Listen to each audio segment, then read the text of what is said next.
everyone, welcome to our channel Uttam's Academy. First question chuddam. If P plus Q means P is brother of Q, P minus Q means P is sister of Q, P star Q means P is husband of Q, and P by Q means P is the son of Q, then which of the following shows that K is the daughter of M అని ఇస్తున్నారు.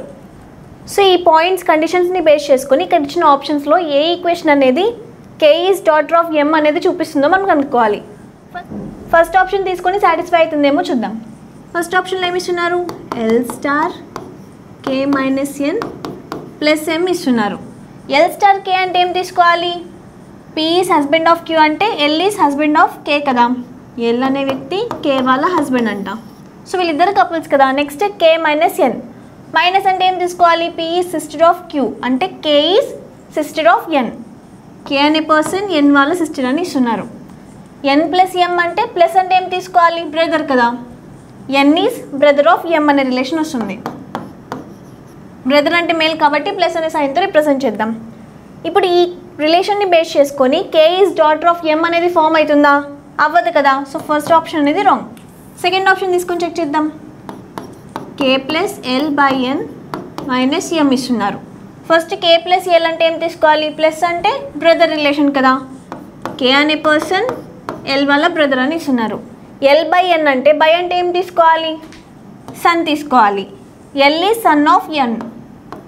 L అనే person N వాళ్ళ sun అని ఇస్తున్నారు. Last N minus M. Minus అంటే ఏం relation తీసుకోవాలి? Sister. N అనే పర్సన్ M వాళ్ళ సిస్టర్ అని ఇస్తున్నారు. సో ఈ రిలేషన్ని బేస్ చేసుకొని K అనే పర్సన్ N వాళ్ళ సన్ కదా. కానీ మనకేం అడుగుతున్నారు? K అనే పర్సన్ M వాళ్ళ డాటర్ అయ్యిండేది చూపించాలి. సో సెకండ్ ఆప్షన్ని బేస్ చేసుకొని కూడా మనకి రాదు కదా కరెక్ట్ ఆన్సర్. సో ఇది కూడా రాంగ్. థర్డ్ ఆప్షన్ తీసుకుందాం. K minus L by N star M. First ఏం ఇస్తున్నారు? K minus L. మైనస్ అంటే ఏం తీసుకోవాలి? సిస్టర్ రిలేషన్ కదా. సో K అనే పర్సన్ L వాళ్ళ సిస్టర్ అని ఇస్తున్నారు. L బై N అంటే బై అంటే ఏం తీసుకోవాలి? Son relation. L అనే పర్సన్ N వాళ్ళ సన్ అంట. Next N star M. Star అంటే ఏం రిలేషన్ తీసుకోవాలి? Husband relation. అంటే N అనే పర్సన్ M వాళ్ళ హస్బెండ్ కదా. సో M వీళ్ళిద్దరు కపుల్స్. సో ఈ ఈక్వేషన్ని బేస్ చేసుకొని ఈ రిలేషన్ ఫామ్ అయింది కదా. ఇప్పుడు దీన్ని బేస్ చేసుకొని K అనే పర్సన్ M వాళ్ళ డాటర్ అని మనం క్లియర్గా చెప్పొచ్చు కదా. So option 3 is our correct answer. Next question. In a certain code language, ఒక సర్టెన్ కోడ్ లాంగ్వేజ్లో టుమారో యూసీ అనేది ఎలా రాయబడింది? LAETVIగా రాయబడింది. ఆర్ యూ లేట్ అనేది ఎలా రాయబడింది? ETJUFAగా రాశారు. నెక్స్ట్ టుమారో కమ్ లేట్ అనేది ఎలా రాయబడింది? SIVIFA. How will R be written in that language? So ఈ కండిషన్స్ని బేస్ చేసుకొని ఆర్ అనే వర్డ్కి ఏం కోడ్ వస్తుందో మనం కనుక్కోవాలి. ఆర్ అనే వర్డ్ సెకండ్ స్టేట్మెంట్లో మాత్రమే ఉంది కదా. సో ఫస్ట్ మనము యూకి లేట్కి ఏం కోడ్ వస్తాయో కనుక్కుందాం. యూ అనే వర్డ్ ఫస్ట్ స్టేట్మెంట్లో ఉంది, సెకండ్ స్టేట్మెంట్లో ఉంది కదా. ఈ టూ స్టేట్మెంట్స్లో కామన్గా ఉండే కోడ్ ఏంటి? ఈటీ. సో యూ అనే వర్డ్కి ఏం కోడ్ వస్తుంది? ఈటీ అనే కోడ్ వస్తుంది కదా. ఇప్పుడు లేట్కి ఏం కోడ్ వస్తుందో కనుక్కుందాం. లేట్ సెకండ్ స్టేట్మెంట్లో థర్డ్ స్టేట్మెంట్లో ఉంది కదా. సెకండ్ స్టేట్మెంట్ థర్డ్ స్టేట్మెంట్లో కామన్గా ఉండే కోడ్ ఏంటి? FA కదా. సో లేట్ అనే వర్డ్కి FA అనే కోడ్ వస్తుంది. సో ఇప్పుడు సెకండ్ స్టేట్మెంట్ తీసుకుంటే యూకి ఈటీ అని తెలుసు, లేట్ అనే వర్డ్కి FA అనే కోడ్ కూడా తెలుసు కదా. ఇంకా మిగిలింది ఏంటి? JU అనే కోడ్. సో ఆర్ అనే వర్డ్కి ఏం కోడ్ వస్తుంది? JU. Option 3 is our correct answer. Next question. In the given diagram circle A represents clerks. ఈ డయాగ్రామ్లో A అనే సర్కిల్ ఏం రిప్రజెంట్ చేస్తుంది? క్లర్క్స్ని రిప్రజెంట్ చేస్తుంది. Circle B represents secret agents. B అనే సర్కిల్ సీక్రెట్ ఏజెంట్స్ని రిప్రజెంట్ చేస్తుంది. And circle C represent citizens. C అనే circle సిటిజన్స్ని represent చేస్తుందంట. Which of the following symbols represents those secret agents which are clerks? మనం ఏం కనుక్కోవాలి? Secret agents ఎంతమంది clerks అయి ఉంటారో మనం కనుక్కోవాలి. క్లర్క్స్ అంటే ఏ అనే సర్కిల్ కదా, సీక్రెట్ ఏజెంట్స్ అంటే బి అనే సర్కిల్. ఏబి సర్కిల్స్కి కామన్గా ఉండే పార్ట్ ఏంటి? ఈ పార్ట్ కదా. సో ఏమేమి సింబల్స్ వస్తాయి? డాలర్, ఎక్స్ప్లనేటరీ మార్క్ కదా. So option 1 is our correct answer. Next question. What is the smallest 5 digit number forward by using the digits 2, 3, 4, 0, 5? 2, 3, 4, 0, 5. ఈ నెంబర్స్ని తీసుకొని ఏ స్మాలెస్ట్ నెంబర్ ఫామ్ అవుతుందో మనం కనుక్కోవాలి. స్మాలెస్ట్ 5 digit నెంబర్ కాబట్టి 5 digits తీసుకుందాం. 1, 2, 3, 4, 5 కదా. ఇక్కడ ఉన్న అన్నిటిలోకెల్లా స్మాలెస్ట్ నెంబర్ ఏంటి? 0 కదా. కానీ 0ని ఫస్ట్లో ప్లేస్ చేస్తే అది 5 digit నెంబర్ అవుతుందా? అవ్వదు. కాబట్టి ఫస్ట్లో 0ని ప్లేస్ చేయకూడదు. 0 తర్వాత స్మాలెస్ట్ నెంబర్ ఏంటి? 2 కదా. సో ఫస్ట్లో 2ని రాసుకుందాం. ఇప్పుడు 0ని రాయొచ్చు కదా. నెక్స్ట్ స్మాలెస్ట్ నెంబర్ ఏంటి? 3. సో నెక్స్ట్ 3 రాద్దాం. 3 తర్వాత స్మాలెస్ట్ నెంబర్ 4, లాస్ట్లో 5. సో ఆ 5 నెంబర్స్ని బేస్ చేసుకొని స్మాలెస్ట్ 5 digit నెంబర్ ఎంత ఫామ్ అయింది? 2, 0, 3, 4, 5. Option 4 is our correct answer. Next question. So ఇక్కడ స్టేట్మెంట్స్, ఇన్ఫరెన్సెస్ ఇస్తున్నారు. ఈ స్టేట్మెంట్ని ఫాలో అవుతూ ఏ పాయింట్ సాటిస్ఫై అవుతుందో మనం కనుక్కోవాలి. ఫస్ట్ స్టేట్మెంట్ ఏమి ఇస్తున్నారు? Some students who do not perform well in the written exam still rank high in the merit list for admission to college A. కొంతమంది స్టూడెంట్స్ ఎవరైతే ఎగ్జామ్ సరిగ్గా రాయలేదో వాళ్ళకు కూడా హై ర్యాంక్ వచ్చిందంట, అలానే మెరిట్ లిస్ట్లో అడ్మిషన్ వచ్చిందంట కాలేజ్ ఏకి. ఇప్పుడు ఇన్ఫరెన్సెస్ చూడండి. ఫస్ట్ పాయింట్ ఏం చెప్తున్నారు? Candidates who perform well in the written exam never make it to the merit list for admission to college A. ఎవరైతే క్యాండిడేట్స్ ఎగ్జామ్ చాలా బాగా రాసింటారో వాళ్ళు కాలేజ్ ఏకి అడ్మిషన్ అనేది ఎప్పటికీ తెచ్చుకోలేరు మెరిట్ లిస్ట్లో అని చెప్తున్నారు. ఈ పాయింట్ అనేది కరెక్ట్ పాయింటా? కాదు కదా. ఎగ్జామ్ మంచిగా రాస్తే మెరిట్ లిస్ట్లో అడ్మిషన్ వస్తుంది కదా. సో ఈ పాయింట్ అనేది రాంగ్. నెక్స్ట్ పాయింట్ చూద్దాం. Criteria other than written exam are also considered for admission to college A. Written ఎగ్జామ్ని బేస్ చేసుకునే కాకుండా వేరే క్రైటీరియాని బేస్ చేసుకొని కూడా అడ్మిషన్స్ అనేవి జరుగుతున్నాయని చెప్తున్నారు. ఈ పాయింట్ సాటిస్ఫై అవుతుంది కదా. మనకి స్టేట్మెంట్లు ఏం చెప్తున్నారు? కొంతమంది స్టూడెంట్స్ ఎవరైతే ఎగ్జామ్ సరిగ్గా రాయలేదో కూడా మెరిట్ లిస్ట్లో అడ్మిషన్ వచ్చిందని చెప్తున్నారు కదా. ఎగ్జామ్లో సరిగ్గా రాయకోకుంటే అడ్మిషన్ రాదు కదా. సో మిగతా క్రైటీరియాస్ని బేస్ చేసుకొని కూడా అడ్మిషన్స్ ఇస్తున్నారని మనం క్లియర్గా చెప్పచ్చు. సో సెకండ్ పాయింట్ ఫాలో అవుతుంది కాబట్టి only 2 can be inferred. Option 2 is our correct answer. Next question. P, Q, R, S, T, U and V are students who have exam on different days on the same work starting on Monday and ending on Sunday. So Monday నుంచి start అవుతూ Sunday వరకు P, Q, R, S, T, U and V అనే స్టూడెంట్స్కి ఒక్కొక్క రోజు exam ఉందంట. No 2 students have exam on the same day. ఒకే రోజు ఒక పర్సన్కి మాత్రమే ఎగ్జామ్ ఉంది అని చెప్తున్నారు. P's exam is on one of the days after Thursday. First point ఏం చెప్తున్నారు? P అనే పర్సన్ యొక్క ఎగ్జామ్ థర్స్డే తర్వాత డేస్లో ఉంటుందంట. థర్స్డే తర్వాత డేస్ అంటే ఫ్రైడే, సాటర్డే, సండే. ఈ 3 daysలో ఏదో ఒక రోజు P యొక్క ఎగ్జామ్ ఉంటుంది. Q's exam is on the day immediately after P's exam. Second point ఏం చెప్తున్నారు? P ఎగ్జామ్ అయిపోయిన వెంటనే Q యొక్క ఎగ్జామ్ జరుగుతుందంట. 3 students have exam between Q and V. Third point ఏం చెప్తున్నారు? Qకి Vకి 3 students మధ్యలో ఉండాలి అని చెప్తున్నారు. R has exam on one of the days before V but not on Monday. R యొక్క ఎగ్జామ్ V అనే పర్సన్ కంటే ముందే అయిపోవాలి, కానీ మండే ఉండకూడదు అని చెప్తున్నారు. R అనే పర్సన్ యొక్క ఎగ్జామ్ మండే రాకూడదు, కానీ V కంటే బిఫోరే అయిపోవాలి. S has the exam immediately before T. Fifth point ఏం చెప్తున్నారు? S అనే పర్సన్ యొక్క ఎగ్జామ్ T కంటే ఇమీడియట్లీ బిఫోర్ ఉండాలంట. సో ఫస్ట్ T కంటే ఇమీడియట్లీ బిఫోర్ S అనే పర్సన్ యొక్క ఎగ్జామ్ అయిపోవాలి. సో ఈ పాయింట్స్ని బేస్ చేసుకుని అరేంజ్మెంట్ అనేది కంప్లీట్ చేద్దాం. మనకి డేస్ అనేది మండే టు స్టార్ట్ అవుతూ సండే వరకు ఎండ్ అవ్వాలి కదా. Monday, Tuesday, Wednesday, Thursday, Friday, Saturday, Sunday ఇలా తీసుకుందాం. సో ఫస్ట్ ఈ పాయింట్ని ప్లేస్ చేద్దాం. P అనే పర్సన్ యొక్క ఎగ్జామ్ థర్స్డే తర్వాత డేస్లో ఉండాలి కదా. థర్స్డే తర్వాత డేస్ అంటే ఫ్రైడే, సాటర్డే, సండే. P తర్వాత మళ్ళీ Q కూడా రావాలి కాబట్టి సండే P యొక్క ఎగ్జామ్ రాయకూడదు కదా. Pని సండేలో ప్లేస్ చేస్తే P తర్వాత Q రావాలి కదా. మనం అరేంజ్ చేయలేం కాబట్టి Pని ఫ్రైడేలో కానీ సాటర్డేలో కానీ ప్లేస్ చేద్దాం. 2 అరేంజ్మెంట్స్ వస్తాయి కాబట్టి 2 అరేంజ్మెంట్స్ తీసుకుందాం. ఫస్ట్ పీని ఫ్రైడేలో ప్లేస్ చేద్దాం, తర్వాత సాటర్డేలో కూడా ప్లేస్ చేద్దాం. పీ తర్వాత వెంటనే ఎవరు ఉండాలి? క్యూ అనే పర్సన్ ఉండాలి. సో ఇలా తీసుకుందాం. నెక్స్ట్ పాయింట్ ఏం చెప్తున్నారు? క్యూకి వీకి 3 స్టూడెంట్స్ గ్యాప్ ఉండాలి కదా. సో క్యూ 1 2 3 గ్యాప్ తీసుకొని వి ఇక్కడ వస్తారు. ఈ అరేంజ్మెంట్ని బేస్ చేసుకొని 1 2 3 వి అనే పర్సన్ ఇక్కడ వస్తారు. ఫోర్త్ పాయింట్ని కూడా ఫిల్ చేద్దాం. వీ కంటే బిఫోర్ ఎవరు ఉండాలి? ఆర్ అనే పర్సన్ యొక్క ఎగ్జామ్ జరగాలి, కానీ ఆర్ అనే పర్సన్ మండే రోజు రాకూడదు కదా.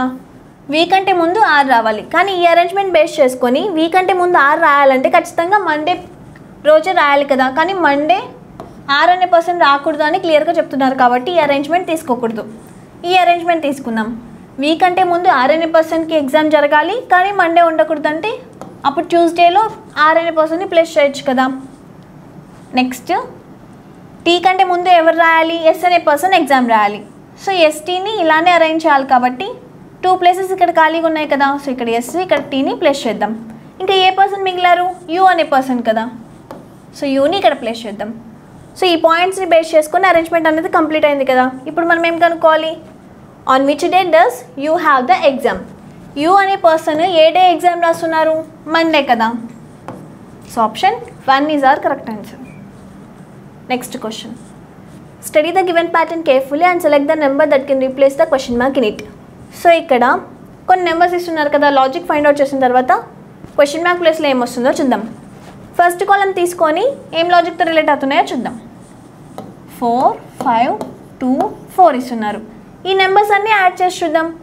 4 + 5 9, 9 + 2 11, 11 + 4 ఎంత? 15. సెకండ్ కాలం కూడా తీసుకుందాం. 7 1 3 4 ఇస్తున్నారు. 7 + 1 8, 8 + 3 ఎంత? 11, 11 + 4 ఎంత? 15. సో ఫస్ట్ కాలము సెకండ్ కాలంలో ఉన్న నెంబర్స్ని యాడ్ చేస్తే సమ్ అనేది సేమ్ వాల్యూ వచ్చింది కదా, 15 15 అన్ని. ఫోర్త్ కాలం కూడా తీసుకొని చెక్ చేద్దాం. 3 2 9 1 అనే నెంబర్స్ ఉన్నాయి. 3 + 2 ఎంత? 5, 5 + 9 14, 14 + 1 ఎంత? 15. ఫోర్త్ కాలంలో ఉండే నెంబర్స్ని యాడ్ చేసినా కూడా 15 అనే నెంబరే వచ్చింది కదా. సో థర్డ్ కాలంలో ఉండే నెంబర్స్ని యాడ్ చేసినా కూడా ఏం వాల్యూ రావాలి? 15 అనే వాల్యూనే రావాలి. 7 4 క్వశ్చన్ మార్క్ 2 ఇస్తున్నారు. 7 + 4 ఎంత? 11, 11కి 2ని యాడ్ చేస్తే 13 కదా. 13కి ఇంకా ఏ నెంబర్ని యాడ్ చేస్తే 15 వస్తుంది? 2ని యాడ్ చేయాలి కదా. సో క్వశ్చన్ మార్క్ ప్లేస్లో ఏం నెంబర్ ఉండాలి? 2 అనే నెంబర్. So option 4 is our correct answer. ఆ 2 అనే నెంబర్ని యాడ్ చేస్తే ఫైనల్గా సమ్ ఏమవుతుంది? 15 అవుతుంది. Next question. Study the given pattern carefully and select the letter from among the given options that can replace the question mark in it. So ఇక్కడ కూడా ఈ లెటర్స్ అన్నీ ఏం లాజిక్తో రిలేట్ అవుతున్నాయి కనుక్కున్న తర్వాత క్వశ్చన్ మార్క్ ప్లేస్లో ఏమొస్తుందో చూద్దాం. ఫస్ట్ రో తీసుకొని చెక్ చేద్దాం. COL ఇస్తున్నారు. 3 15 12. సో 3ని 12ని యాడ్ చేస్తే వాల్యూ ఎంత వస్తుంది? 15 కదా. సో మిడిల్ లెటర్ యొక్క వాల్యూ కూడా 15. సెకండ్ రో కూడా తీసుకొని చూద్దాం. DTP 4 + 16 అంటే 20 కదా. సో ఫస్ట్ లెటర్ యొక్క వాల్యూని లాస్ట్ లెటర్ యొక్క వాల్యూని యాడ్ చేస్తే మిడిల్ లెటర్ యొక్క వాల్యూ వస్తుంది కదా. సేమ్ లాజిక్ని థర్డ్ రో పైన కూడా అప్లై చేద్దాం. F క్వశ్చన్ మార్క్ I ఇస్తున్నారు. F అంటే 6, I అంటే 9. 6 + 9 అంటే వాల్యూ ఎంత? 15. 15 అంటే క్వశ్చన్ మార్క్ ప్లేస్లో ఏం లెటర్ ఉండాలి? O. So option 1 is our correct answer. Next question. So ఇక్కడ ఆల్ఫా న్యూమరిక్ క్లస్టర్ యొక్క సిరీస్ ఇస్తున్నారు. లాజిక్ ఫైండ్ అవుట్ చేసిన తర్వాత క్వశ్చన్ మార్క్ ప్లేస్లో ఏమొస్తుందో చూద్దాం. సిరీస్ ఏమి ఇస్తున్నారు? E5A G9C 11 7E K29Z M4 5 1 question mark ఇస్తున్నారు. ఫస్ట్ మనము ఫస్ట్ లెటర్స్ తీసుకొని లాజిక్ ఏదో ఫైండ్ అవుట్ చేద్దాం. ఇది I. E అంటే 5 7 9 11 13. 5కి ఎంత యాడ్ చేస్తే 7 వస్తుంది? 2ని యాడ్ చేయాలి కదా. 7కి కూడా 2ని యాడ్ చేస్తే 9, 9కి 2ని యాడ్ చేస్తే 11, 11కి 2ని యాడ్ చేస్తే 13 కదా. సో ఫస్ట్ లెటర్స్ అన్నీ ఏం లాజిక్తో రిలేట్ అవుతున్నాయి? 2ని యాడ్ చేస్తున్నారు కదా. సో నెక్స్ట్ లెటర్ రావాలన్నా కూడా 13 అనే నెంబర్కి 2ని యాడ్ చేయాలి. 13 + 2 అంటే 15. 15 అంటే ఆల్ఫాబెట్ O వస్తుంది కదా. ఇప్పుడు నెంబర్స్ తీసుకుందాం. 5కి ఎంత యాడ్ చేస్తే 9 వస్తుంది? 4ని యాడ్ చేయాలి. 9కి ఎంత యాడ్ చేస్తే 17 వస్తుంది? 8ని యాడ్ చేయాలి కదా. 17కి ఎంత యాడ్ చేస్తే 29 వస్తుంది? 12ని యాడ్ చేస్తే 29 వస్తుంది కదా. 29కి ఎంత యాడ్ చేస్తే 45 వస్తుంది. 16ని యాడ్ చేస్తే 29 + 16 ఎంత 45 అనే నెంబర్. సో ఇక్కడ మనకి 4, 8, 12, 16ని యాడ్ చేస్తున్నాం కదా. ఇవన్నీ ఏంటి 4 మల్టిపుల్స్. 16 తర్వాత ఫుల్ మల్టిపుల్ ఏంటి 20 కదా. సో 45 అనే నెంబర్కి నెక్స్ట్ నెంబర్ కనుక్కోవాలంటే 20ని యాడ్ చేయాలి కదా. 45 + 20 అంటే 65. సో ఇక్కడ నెంబర్ ఏం రావాలి 65. లాస్ట్ లెటర్ యొక్క లాజిక్ కూడా కనుక్కుందాం. 1, 3, 5, 7, 9. సో 1, 3, 5, 7, 9 అనేటి ఏంటి ఆడ్ నెంబర్స్. 9 తర్వాత నెక్స్ట్ ఆడ్ నెంబర్ ఏంటి 11 కదా. 11 అంటే ఆల్ఫాబెట్ K. సో ఫైనల్గా ఆన్సర్ ఏమొచ్చింది O 65K. Option 2 is our correct answer. Next question. Pointing to a photograph, a man said, I have no brother or sister, but that man's father is my father's son. Whose photograph was it అని ఇస్తున్నారు. ఇక్కడ చెప్తున్న వ్యక్తికి I have no brother or sister. I అంటే ఎవరు ఇక్కడ చెప్తున్న వ్యక్తే కదా. ఆ వ్యక్తికి బ్రదర్ సిస్టర్ ఎవరు లేరంట. కానీ that man's father is my father's son. ఆ మ్యాన్ వాళ్ళ ఫాదర్ ఎవరంట మై ఫాదర్ అంటే ఈ ఫాదర్ ఎవరు ఇక్కడ చెప్తున్న వ్యక్తే కదా. అంటే self is my father's son.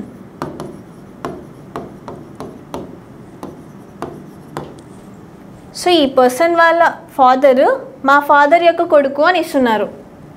So అప్పుడు ఇక చెప్పే వ్యక్తికి ఈ మ్యాన్ ఏమవుతారు సన్ అవుతారు కదా. So option 2 is our correct answer. ఇక్కడ చెప్పే వ్యక్తి వాళ్ళ కొడుకు కదా ఈ person. Next question. If minus stands for multiplication, minus అనేది దేనికి ఈక్వల్ అని ఇస్తున్నారు మల్టిప్లికేషన్కి equal. Plus stands for division, plus అనేది డివిజన్కి equal. Multiplication stand for plus, multiplication stands for plus. And division stands for minus. Division then equal minus ki equal. Then find the value of 24 plus 6 divided by 2 minus 9 into 4. So ఈ symbols ప్లేస్లో ఇవి substitute చేసుకున్న తర్వాత ఈ ఈక్వేషన్కి ఏం value వస్తుందో మనం కనుక్కోవాలి. 24 plus 6 divided by 2 minus 9 into 4. So first 24 plus అంటే ఏం సింబల్ తీసుకోవాలి డివిజన్. డివిజన్ అంటే మైనస్, మైనస్ అంటే మల్టిప్లికేషన్, మల్టిప్లికేషన్ ప్లస్లో ప్లస్ తీసుకోవాలి. So first board mass rule ప్రకారంగా డివిజన్ని పర్ఫామ్ చేయాలి కదా.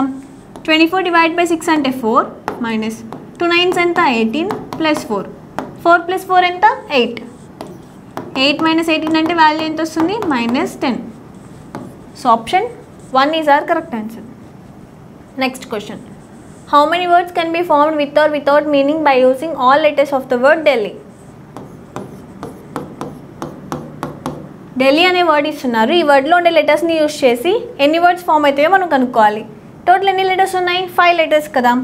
సో 5 ప్లేసెస్ తీసుకుంటే ఫస్ట్ ప్లేస్లో ఎన్ని పాసిబుల్ వేస్ ఉంటాయి 5 పాసిబుల్ వేస్ ఉంటాయి కదా. 5 లెటర్స్లో ఏ లెటర్నైనా ప్లేస్ చేయొచ్చు కాబట్టి 5 వేస్ ఉంటాయి ఫస్ట్ ప్లేస్లో ఫిల్ చేయడానికి. ఇక్కడ ఆల్రెడీ ఒక లెటర్ ఫిల్ అయిపోయి ఉంటుంది కాబట్టి నెక్స్ట్ పొజిషన్లో ఎన్ని లెటర్స్ ఫిల్ చేయొచ్చు 4 లెటర్స్లోనే ఫిల్ చేయొచ్చు కదా ఒక లెటర్ని. సో ఇక్కడ 4 వేస్. నెక్స్ట్ ఇక్కడ 2 లెటర్స్ ఆల్రెడీ ఫిల్ అయిపోయి ఉంటాయి కాబట్టి ఇంకెన్ని లెటర్స్ మిగులుతాయి 3 లెటర్స్ మిగులుతాయి కదా. 3 లెటర్స్లో ఏదో ఒకదాన్నే ప్లేస్ చేయాలి కాబట్టి 3 వేస్ ఉంటాయి కదా. ఇక్కడ 3 లెటర్స్ ఫిల్ అయిపోయిన తర్వాత ఇక్కడ 2 వేస్ ఉంటాయి. అంటే 2 లెటర్స్లో ఏదో ఒకదాన్ని ప్లేస్ చేయొచ్చు. లాస్ట్ పొజిషన్కి వచ్చేసరికి ఇంకొక లెటరే మిగిలి ఉంటుంది కాబట్టి 1 వే. సో వీటన్నిటిని మల్టిప్లై చేయాలి.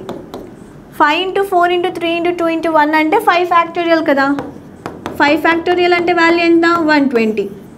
సో ఇలా అయినా తీసుకోవచ్చు, లేకుంటే మనం డైరెక్ట్గా కూడా ఈ లెటర్స్ని బేస్ చేసుకొని ఎన్ని వర్డ్స్ ఫామ్ అవుతాయో అంటే ఎన్ని లెటర్స్ ఉన్నాయి 5 లెటర్స్ కాబట్టి డైరెక్ట్గా 5 ఫ్యాక్టోరియల్ అని తీసేసుకోవచ్చు. ఇక్కడ ఏ లెటర్స్ రిపీట్ అవ్వట్లేదు కాబట్టి డైరెక్ట్గా 5 ఫ్యాక్టోరియల్ తీసేసుకుందాం. 5 ఫ్యాక్టోరియల్ వాల్యూ ఎంత 120. So option 3 is our correct answer. Next question. In a class 46 students 18 play carrom board. So ఒక క్లాస్లో 46 స్టూడెంట్స్ ఉన్నారు. ఆ 46 స్టూడెంట్స్లో 18 మెంబర్స్ క్యారమ్స్ ఆడతారంట. 17 play chess including 6 who play carrom. 17 members chess ఆడతారు. ఆ 17 మెంబర్స్లో 6 మెంబర్స్ క్యారమ్ కూడా ఆడతారంట. 16 play cards including 4 who play chess. 16 members cards ఆడతారంట. ఆ 16 మెంబర్స్లో 4 మెంబర్స్ చెస్ కూడా ఆడతారు అని ఇస్తున్నారు. But not carrom. ఈ 4 మెంబర్స్ ఎవరైతే కార్డ్స్ చెస్ ఆడుతున్నారో వాళ్ళు క్యారమ్స్ ఆడటం లేదు అని ఇస్తున్నారు. 5 play only tennis. 5 members tennis మాత్రమే ఆడుతున్నారంట. Which of the following figure represents these facts? So ఈ ఫ్యాక్ట్స్ని బేస్ చేసుకొని ఏం డయాగ్రామ్ ఫామ్ అవుతుందో మనం కనుక్కోవాలి. ఫస్ట్ 18 మెంబర్స్ క్యారమ్ బోర్డ్ ఆడుతున్నారు కదా, ఇది క్యారమ్స్ యొక్క సర్కిల్స్ అనుకుందాం. ఈ సర్కిల్ క్యారమ్స్ ఎంతమంది ఆడుతున్నారో చూపిస్తుంది. 17 మెంబర్స్ చెస్ ఆడుతున్నారు కదా, చెస్ ఆడే 17 మెంబర్స్లో 6 మెంబర్స్ క్యారమ్ కూడా ఆడుతున్నారు కాబట్టి చెస్కి క్యారమ్కి కామన్ పార్ట్ ఉంటుంది కదా. ఈ కామన్ పార్ట్లో ఎంతమంది ఉండాలి? 6 మెంబర్స్. 6 మెంబర్స్ చెస్ ఆడేవాళ్ళు క్యారమ్ కూడా ఆడుతున్నారు అని ఇస్తున్నారు. క్యారమ్ ఆడేవాళ్ళు టోటల్ ఎంతమంది? 18 కదా. 18లో 6 ఆల్రెడీ రాసేస్తాం, ఇంకెంతమంది మిగిలారు? 12. సో 12 మెంబర్స్ ఓన్లీ క్యారమ్ మాత్రమే ఆడుతున్నారు. ఈ సర్కిల్ చెస్కి సంబంధించింది కదా, చెస్ టోటల్ ఎంతమంది ఆడుతున్నారు? 17. నెక్స్ట్ 16 మెంబర్స్ ఎవరైతే కార్డ్స్ ఆడుతున్నారో ఆ 16 మెంబర్స్లో 4 మెంబర్స్ చెస్ కూడా ఆడుతున్నారు కదా. సో చెస్కి కార్డ్స్కి కూడా కామన్గా పార్ట్ ఉంటుంది. సో చెస్ కార్డ్స్ రెండు ఆడేవాళ్ళు ఎంతమంది? 4 మెంబర్స్. సో కార్డ్స్ ఈ సర్కిల్స్ని రిప్రజెంట్ చేస్తుంది కదా. కార్డ్స్ ఆడే టోటల్ మెంబర్స్ ఎంతమంది? 16 మెంబర్స్ అయితే ఆ 16 మెంబర్స్లో 4 మెంబర్స్ చెస్ కూడా ఆడుతున్నారు. సో కార్డ్స్ మాత్రమే ఆడేవాళ్ళు ఎంతమంది? 12 మెంబర్స్ కదా. సో ఇప్పుడు చెస్ సర్కిల్ తీసుకుంటే 6, 4 అంటే 10 మెంబర్స్ కంప్లీట్ అయినారు. ఇంకెంతమంది మిగిలారు? 7 మెంబర్స్ కదా. సో ఓన్లీ చెస్ ఆడేవాళ్ళు ఎంతమంది? 7 మెంబర్స్. 5 మెంబర్స్ టెన్నిస్ మాత్రమే ఆడుతున్నారంట. అంటే వీటితో రిలేషన్ ఏమి ఉండదు కాబట్టి సపరేట్గా తీసుకుందాం. ఇది టెన్నిస్ని రిప్రజెంట్ చేస్తుంది. సో 18 మెంబర్స్ క్యారమ్ బోర్డ్ ఆడే వాళ్ళల్లో 6 మెంబర్స్ చెస్ కూడా ఆడుతున్నారు. కార్డ్స్ ఆడే వాళ్ళ టోటల్ ఎంతమంది? 16 మెంబర్స్. 16 మెంబర్స్లో 4 మెంబర్స్ చెస్ కూడా ఆడుతున్నారు కదా. 5 మెంబర్స్ టెన్నిస్ మాత్రమే ఆడుతున్నారు కదా. వాళ్ళు ఇచ్చిన పాయింట్స్ బేస్ చేసుకొని డయాగ్రామ్ అనేది ఇలా కంప్లీట్ అవుతుంది. సో ఇదే డయాగ్రామ్ ఎక్కడుంది? ఈ డయాగ్రామ్ కదా. So A option 3 is our correct answer. Next question. ఈ సర్టెన్ కోడ్ లాంగ్వేజ్, ఒక సర్టెన్ కోడ్ లాంగ్వేజ్లో HRM GL అనేది ఎలా రాయబడింది? DMG ZD రాయబడింది. How will NDCKR be written in that language? ఇక్కడ లాజిక్ ఫైండ్ అవుట్ చేసిన తర్వాత ఈ లెటర్స్కి నెక్స్ట్ ఏం లెటర్స్ వస్తాయో కనుక్కుందాం. ఫస్ట్ ఇక్కడ లాజిక్ ఏదో ఫైండ్ అవుట్ చేద్దాం. 8, 18, 13, 7, 12, 4, 13, 7, 26, 4. 8 అనేది 4 అయింది కదా. ఇక్కడ ఎంత మైనస్ చేస్తున్నారు? 4ని మైనస్ చేస్తున్నారు. 18కి 5ని మైనస్ చేస్తే 13, 13కి 6ని మైనస్ చేస్తే 7, 7కి ఎంత మైనస్ చేస్తే 26 వస్తుంది? 7ని మైనస్ చేయాలి కదా. 7 మైనస్ 7 అంటే 0. మనం రిపిటేషన్ ఆఫ్ ఆల్ఫాబెట్స్ తీసుకున్నప్పుడు ఏ అంటే 1 కదా. సో 0కి ఏం ఆల్ఫాబెట్ వస్తుంది? ఏకి ముందర Z వస్తుంది కదా. So Z. 12కి ఎంత మైనస్ చేస్తే 4 వస్తుంది? 8ని మైనస్ చేస్తే 4 వస్తుంది కదా. ఇక్కడ మనం ఏం లాజిక్ తీసుకుంటున్నాం? -4, -5, -6, -7, -8 అనేది పర్ఫామ్ చేస్తూ నెక్స్ట్ లెటర్స్ అనేవి ఫామ్ చేసాం కదా. సేమ్ లాజిక్ని ఇక్కడ కూడా అప్లై చేద్దాం. ఫస్ట్ టైం మైనస్ చేయాలి, -4ని మైనస్ చేయాలి కదా. 14 - 4 అంటే 10, 10 అంటే ఆల్ఫాబెట్ J. నెక్స్ట్ -5ని మైనస్ చేయాలి. 4లోంచి 5ని మైనస్ చేయలేం కాబట్టి 4ని ఫస్ట్ 26కి యాడ్ చేద్దాం అంటే 30. 30లోంచి 5ని మైనస్ చేస్తే 25 కదా. 25 అంటే ఆల్ఫాబెట్ Y. నెక్స్ట్ 6ని మైనస్ చేయాలి కదా. 3 నుంచి -6 చేయలేం కాబట్టి 3ని 26కి యాడ్ చేద్దాం అంటే 29. 29లోంచి 6ని మైనస్ చేస్తే 23. 23 అంటే ఆల్ఫాబెట్ W. నెక్స్ట్ 7ని మైనస్ చేయాలి కదా. 11 - 7 అంటే 4. 4 అంటే ఆల్ఫాబెట్ D. నెక్స్ట్ 8ని మైనస్ చేయాలి. 18 - 8 అంటే 10. 10 అంటే ఆల్ఫాబెట్ J. సో ఫైనల్గా ఆన్సర్ ఏమొచ్చింది? JYWDJ. So option 1 is our correct answer. Next question. Select the Venn diagram that best represents the relationship between the given set of classes. Horse, elephant, herbivore అని ఇస్తున్నారు. So ఈ 3 క్లాసెస్కి ఏ Venn diagram form అవుతుందో మనం కనుక్కోవాలి. Horse, elephant రెండు ఏంటి? Herbivore కదా. సో ఫస్ట్ హెర్బివోర్ తీసుకుంటే హార్స్ అనేది హెర్బివోరే, ఎలిఫెంట్ కూడా హెర్బివోరే కదా. సో ఆ 3 క్లాసెస్కి వెన్ డయాగ్రామ్ ఇలా ఫామ్ అవుతుంది కాబట్టి option 1 is our correct answer. Next question. Following a certain logic 5 is related to 28. ఒక సర్టెన్ లాజిక్ని బేస్ చేసుకొని 5 అనేది దేంతో రిలేట్ అవుతుంది? 28తో రిలేట్ అవుతుంది. In the same way 7 is related to 52. 7 అనేది 52తో రిలేట్ అవుతుంది. 9 ఈజ్ రిలేటెడ్ టు 84. 9 అనేది 84తో రిలేట్ అవుతుంది. Using the same logic to which of the following is 11 related. ఇక లాజిక్ ఫైండ్ అవుట్ చేసిన తర్వాత 11 పైన కూడా సేమ్ లాజిక్ అప్లై చేసి నెక్స్ట్ ఏం నెంబర్ వస్తుందో మనం కనుక్కుందాం. ఫస్ట్ ఇక్కడ లాజిక్ ఫైండ్ అవుట్ చేద్దాం. ఈ నెంబర్స్ తీసుకుందాం. 5, 28 కదా. 5 స్క్వేర్ అంటే వాల్యూ ఎంత? 25. 25కి 3ని యాడ్ చేస్తే 28 వస్తుంది కదా. దీనికి కూడా సేమ్ లాజిక్తో రిలేట్ అవుతుందేమో చూద్దాం. 7 స్క్వేర్ అంటే 49. 49కి 3ని యాడ్ చేస్తే 52 వస్తుంది కదా. 9 స్క్వేర్ అంటే 81. 81కి 3ని యాడ్ చేసినా కూడా 84 అనే నెక్స్ట్ నెంబర్ వచ్చింది. సేమ్ లాజిక్ని 11 పైన అప్లై చేద్దాం. 11 స్క్వేర్ అంటే 121. 121కి 3ని యాడ్ చేస్తే 124 వస్తుంది.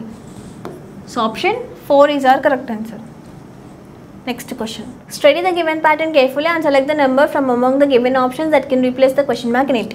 సో ఈ నెంబర్స్ యొక్క లాజిక్ ఫైండ్ అవుట్ చేసిన తర్వాత క్వశ్చన్ మార్క్ ప్లేస్లో ఏమొస్తుందో చూద్దాం.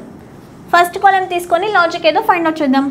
2, 3, 8 ఇస్తున్నారు. 2 3s ఎంత? 6. 6కి 2ని యాడ్ చేస్తే 8 అని థర్డ్ నెంబర్ వచ్చింది కదా. సెకండ్ కాలమ్ కూడా తీసుకోండి. 9, 13, 126 ఇస్తున్నారు. 117. 117కి 9ని యాడ్ చేద్దాం. 117కి 9ని యాడ్ చేస్తే 126 అని థర్డ్ నెంబర్ వస్తుంది కదా. సో ఫస్ట్ 2 నెంబర్స్ని మల్టిప్లై చేస్తున్నాం. మల్టిప్లై చేసిన తర్వాత ఫస్ట్ నెంబర్ని మళ్ళీ యాడ్ చేస్తున్నాం కదా. దీనికి కూడా ఫస్ట్ 2 నెంబర్స్ని మల్టిప్లై చేస్తున్నాం. మల్టిప్లై చేసిన తర్వాత వచ్చిన వాల్యూకి మళ్ళీ ఫస్ట్ నెంబర్ని యాడ్ చేస్తే థర్డ్ నెంబర్ అనేది వస్తుంది కదా. ఇదే లాజిక్ని థర్డ్ కాలమ్ పైన కూడా అప్లై చేద్దాం. 16 క్వశ్చన్ మార్క్ 192 ఇస్తున్నారు. ఫస్ట్ ఏం చేయాలి? ఈ 2 నెంబర్స్ని మల్టిప్లై చేయాలి. క్వశ్చన్ మార్క్ ప్లస్లో ఏం నెంబర్ ఉందో తెలియదు కాబట్టి ఎక్స్ అనుకుందాం. 16 ఇంటూ ఎక్స్. మళ్ళీ ఏ నెంబర్ యాడ్ చేయాలి? ఫస్ట్ నెంబర్ని యాడ్ చేయాలి కదా. ప్లస్ 16. క్యాలిక్యులేట్ చేసిన తర్వాత ఏం నెంబర్ రావాలి? థర్డ్ నెంబర్ రావాలి కదా, అంటే 192. So 16x equals to 192 minus 16. 16x equals to value ఎంత వస్తుంది? 176. సో అప్పుడు 16 1s 16 11s కదా. ఎక్స్ వాల్యూ ఎంత అవుతుంది? 11. Option 2 is our correct answer. Next question. Study the given pattern carefully and select the number from among the given options that can replace the question mark in it. So ఇక్కడ 3 patterns ఇస్తున్నారు. First 2 ప్యాటర్న్స్ని base చేసుకొని logic find out చేసిన తర్వాత third ప్యాటర్న్లో question mark ప్లస్లో ఏమొస్తుందో కనుక్కుందాం. First pattern యొక్క logic ఏదో కనుక్కుందాం. ఫస్ట్ నెంబర్స్ ఏమి ఇస్తున్నారు? 4, 5, 41 ఇస్తున్నారు. 4 స్క్వేర్ అంటే వాల్యూ ఎంత? 16. 5 స్క్వేర్ అంటే వాల్యూ ఎంత? 25. 16 ప్లస్ 25ని పర్ఫామ్ చేస్తే వాల్యూ ఎంత వస్తుంది? 41 వస్తుంది కదా. సెకండ్ ప్యాటర్న్ కూడా చెక్ చేద్దాం. 6, 7, 85 ఇస్తున్నారు. 6 స్క్వేర్ అంటే 36. 7 స్క్వేర్ అంటే 49 కదా. ఈ 2 నెంబర్స్ని యాడ్ చేసిన తర్వాత వాల్యూ ఎంత వస్తుంది? 85. ఇక్కడ ఇచ్చిన థర్డ్ నెంబర్ కూడా 85 కదా. సో ఈ 2 ప్యాటర్న్స్ అనేవి సేమ్ లాజిక్తో రిలేట్ అవుతున్నాయి. అదే లాజిక్ని థర్డ్ ప్యాటర్న్ పైన కూడా అప్లై చేద్దాం. థర్డ్ ప్యాటర్న్ నెంబర్స్ ఏమి ఇస్తున్నారు? 8, 9 క్వశ్చన్ మార్క్ ఇస్తున్నారు. 8 స్క్వేర్ అంటే 64. 9 స్క్వేర్ అంటే 81. సో ఈ 2 నెంబర్స్ని యాడ్ చేస్తే వాల్యూ ఎంత వస్తుంది? 145. సో క్వశ్చన్ మార్క్ ప్లేస్లో ఏం వాల్యూ ఉండాలి? 145. Option 1 is our correct answer. Next question. Select the option that is related to the third word in the same way as the second word is related to the first word.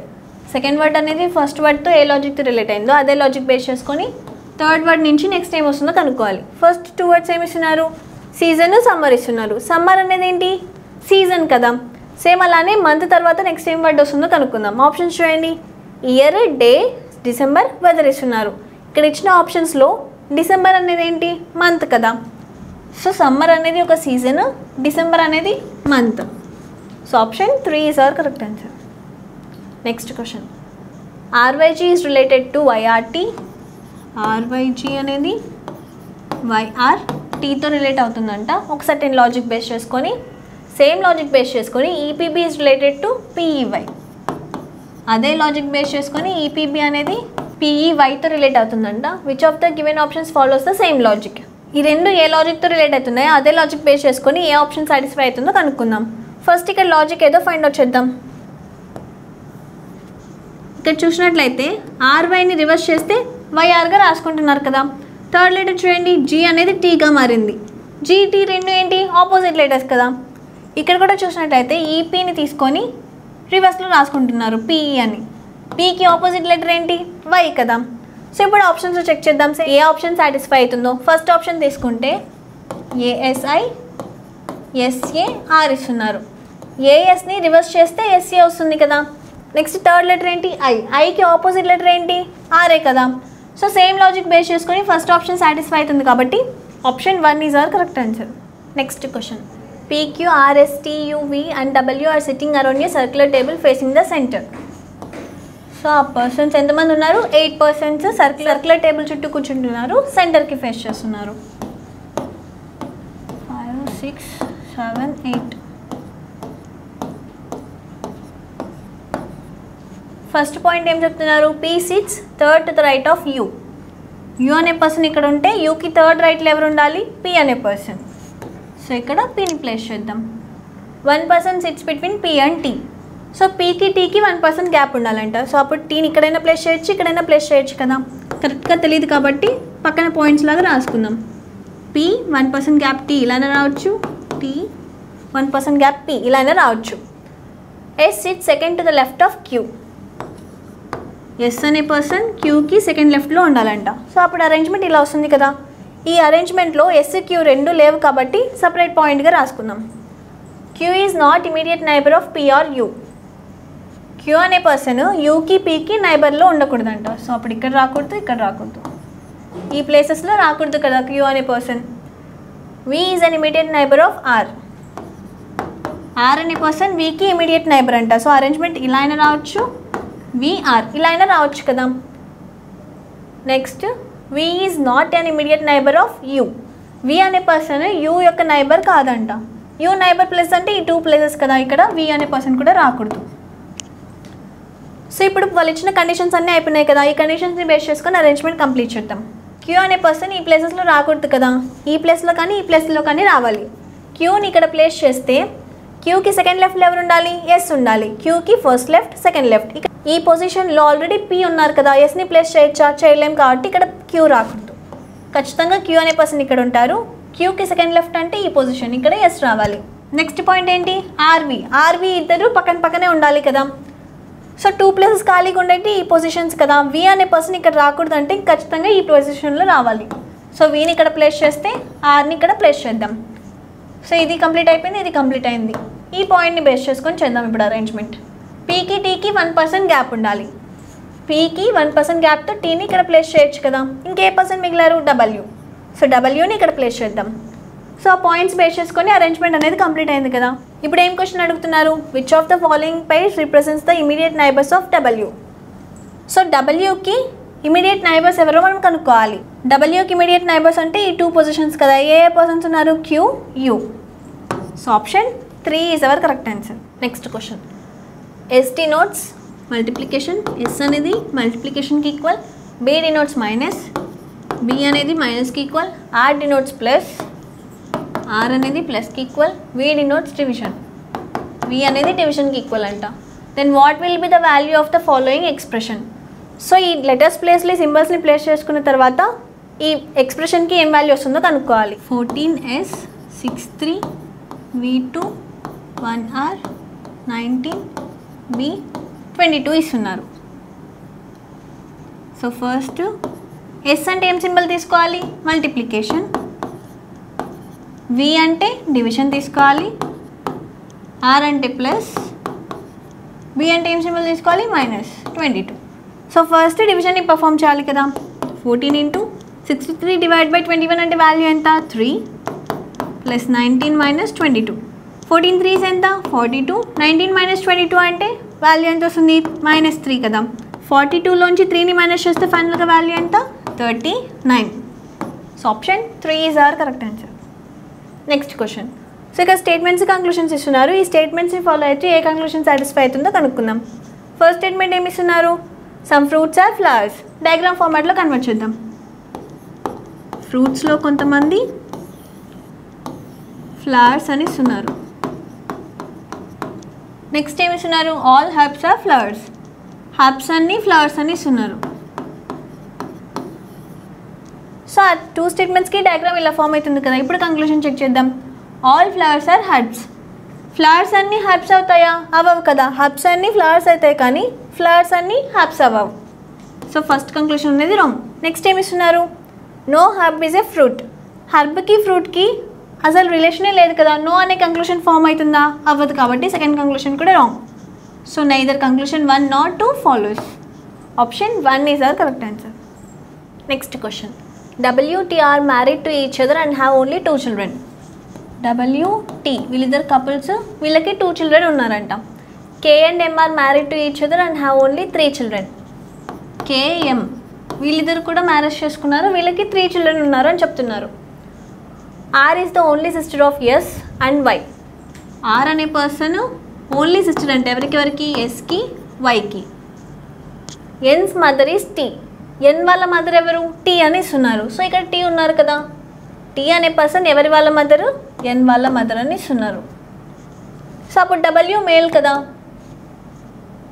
ఎమ్స్ brother is ఎన్. ఎం వాళ్ళ brother ఎవరంట, ఎన్ అని ఇస్తున్నారు. Brother అంటే male కాబట్టి ఎన్ plus అనే సైన్తో represent చేద్దాం. Who అంటే ఏమైనా తీసుకోవాలి, ఎన్ అనే పర్సన్ కదా, ఎన్ అనే పర్సన్ బ్యాచులర్ అని ఇస్తున్నారు. సో ఇక్కడ కేఎం ఉన్నారు కదా, ఇక్కడ ఎం ఉన్నారు. సో ఇక్కడ మార్చేద్దాం. Next K is father of R. K అనే పర్సన్ ఆర్ వాళ్ళ ఫాదర్ అంట. అప్పుడు ఆర్ ఎస్ వై ఎవరి చిల్డ్రన్ అవుతారు, ఎంకే వాళ్ళ చిల్డ్రన్ కదా. కే అనే పర్సన్ ఆర్కి, ఎస్కి, వైకి ఫాదర్ అంటే ఎం మదర్ అవుతారు కదా. ఈ ముగ్గురులో ఆర్ మాత్రమే ఎస్కి వైకి సిస్టర్ అని చెప్తున్నారు. సో వీళ్ళిద్దరూ మేల్స్ కదా, బ్రదర్స్ అవుతారు ఆర్కి. సో ఆ పాయింట్స్ని బేస్ చేసుకొని రిలేషన్ అనేది కంప్లీట్ అయింది కదా. ఇప్పుడు మనం ఏం కనుక్కోవాలి, how is T related to Y. Y అనే పర్సన్కి టీ ఏమవుతారో మనం కనుక్కోవాలి. వై వాళ్ళ మదర్ కదా T. So mother's mother. Option 2 is our correct answer. Next question.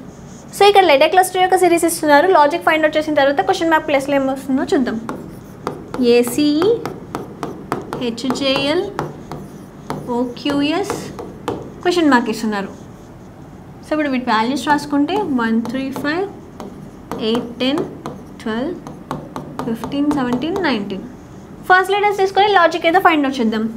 1కి ఎంత యాడ్ చేస్తే 8 వస్తుంది, 7ని యాడ్ చేయాలి కదా. 8కి కూడా 7ని యాడ్ చేస్తే 15 వస్తుంది కదా. సో నెక్స్ట్ లెటర్ కనుక్కోవాలంటే 15కి కూడా 7ని యాడ్ చేయాలి. 15 + 7 అంటే 22. 22 అంటే ఆల్ఫాబెట్ వి వస్తుంది కదా. సెకండ్ లెటర్స్ చూద్దాం. 3 అనేది 10 అయింది అంటే ఇక్కడ కూడా ఏం యాడ్ చేస్తున్నారు, 7ని యాడ్ చేస్తున్నారు. 10కి కూడా 7ని యాడ్ చేస్తే 17 వస్తుంది కదా. సో నెక్స్ట్ లెటర్ రావాలంటే 17కి కూడా 7ని యాడ్ చేయాలి. 17 + 7 అంటే 24. 24 అంటే ఆల్ఫాబెట్ ఎక్స్. థర్డ్ లెటర్ చూడండి. 5కి కూడా 7ని యాడ్ చేస్తే 12. 12కి 7ని యాడ్ చేస్తే 19 వస్తుంది కదా. సో నెక్స్ట్ లెటర్ కనుక్కోవాలంటే 19కి కూడా 7 యాడ్ చేయాలి. 19 + 7 అంటే వాల్యూ ఎంత వస్తుంది, 26. 26 అంటే ఆల్ఫాబెట్ జెడ్. సో ఫైనల్గా ఆన్సర్ ఏమొచ్చింది, విఎక్స్ జెడ్.